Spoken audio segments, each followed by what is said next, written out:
I'm a co-founder and product director at a company called Skyward, and I've been riding the drone hype train for the last 4 years. In fact, when we started Skyward, flying drones commercially for money was illegal. So as we've built our operations and fleet management platform over the last 4 years, we've seen the hype around drones grow considerably. Also, you see that Verizon under Skyward there. More on that in a little bit. So to get you guys level set a little bit on drones and for the rest of this chat, let's look at what drones are. Essentially, you take the hobby of radio-controlled aircraft, combine them with miniaturized and cheap computing, thanks to the cell phone revolution, or the smartphone revolution, and you get drones. Drones can be used in a lot of applications, military, commercial, think bridge inspections. So hobbyist, I'm a hobbyist drone photographer myself. Beautiful imagery that hobbyists can take from the air. But there are some bad actors out there. Don't be like this guy. He flies in places that are dangerous and where there are a lot of manned aircraft, so be careful. But with drones comes the promise of autonomous flight, and with autonomous flight comes the future of transportation, where we're no longer bound to the surface of the earth, but we're able to soar up into the skies. Think about the Jetsons, Back to the Future, Blade Runner, Fifth Element. Now stop right there. I tried to sell you on the future of the Jetsons right there, but if you're trying to fly drones in your business today, the grand vision of tomorrow doesn't help you right now. So if I'm a business that's trying to help you out, how can I expect to be around for that grand vision of tomorrow if I can't provide you value today? Now, a lot of you might be familiar with the emerging technology hype curve. Essentially, there's an innovation trigger, hype builds and builds and builds until we get to the peak of inflated expectations where the bubble bursts when we realize the technology can't actually do all of the things. Then there's a big drop-off before we actually get to a point of productivity. But it's what you do as the company using the technology going up that hype curve that determines whether or not when you get to the top, it looks more like a roller coaster where you take a fun ride down and get back up safely on the other side, or if it looks like a cliff. For these companies here, it looked more like a cliff. Now, I'm not here to make any enemies, so I've actually stripped the names off of these companies, but these are real-life companies.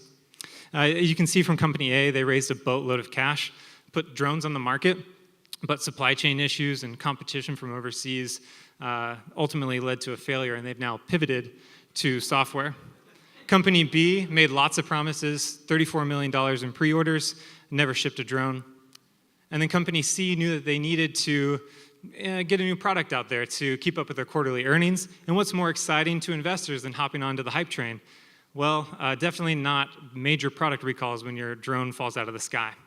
So what can you do to make sure that that peak coming down is more of a ride down the roller coaster than a cliff? Well, figure out a way to provide value today. You can sell the grand vision of tomorrow to investors, but any grand vision requires a market of hardware, software, and service providers combined with economic forces providing value to customers sustainably over time.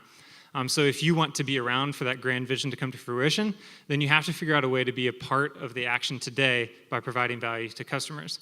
Now I can hear a lot of you saying, Eric, I'm just going to raise a bunch of money from VCs, take my product into stealth mode for 3 years, debut it onto the market to grand applause and profuse thank yous for providing them with exactly what they need.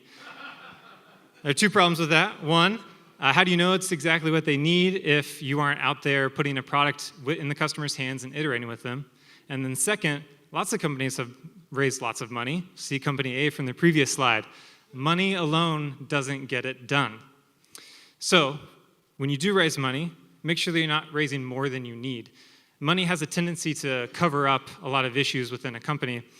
If, on the other hand, you're forced to focus on what you spend money on, then you rally the team around the priorities that actually are taking the product, building it, and then bringing it to market. Also, having a lot of money tempts you into distractions. It allows you to be distracted, which is an expensive gamble. Also, when you raise money, make sure that you don't raise more than you need, because the more you raise, the higher the definition of success is from your VCs. And when you do raise money, make sure you use money to build stuff. Flashy marketing and creative office space is a lot of fun when you're building a brand for a startup, but you exist to build a product that provides value to customers. And then finally, make friends in the industry. I mentioned the grand vision requires that market of hardware, software, and service providers. Well, your company's not going to be the whole market. Make friends, partner up, collaborate, and you'll be much better off on the coming down the hype curve. And then finally, I mentioned that money alone doesn't get it done. Well, sometimes you need to partner up with folks who have the resources to operate at the scale of civilization. So Skyward, meet Verizon. See, I told you it was a good idea to make friends.